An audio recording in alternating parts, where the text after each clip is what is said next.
First thing I should say is a disclaimer, is that I'm not a research methodologist. Research methodologists are people whose field of study is research methodology. You've probably already talked a little bit about terms like epistemology and theoretical perspective and so on and so forth, which are really important terms. The problem that we have when you read in the field of research is that the terms get used ambiguously, interchangeably, even in the same paper sometimes.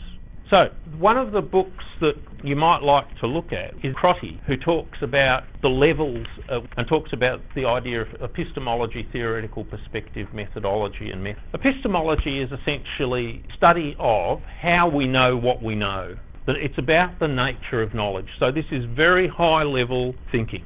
It deals with the sort of assumptions that underpin the way that we understand something to mean.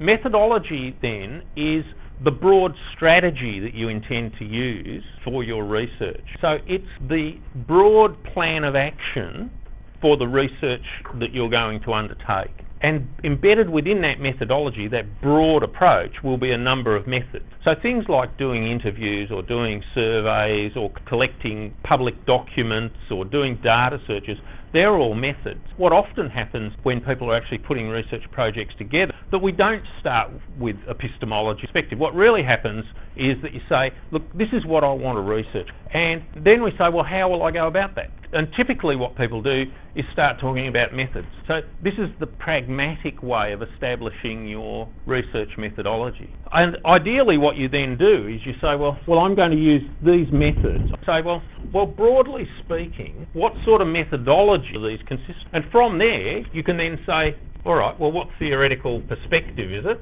And that's how Crotty's framework can be used. So Crotty's framework is really quite useful in that regard.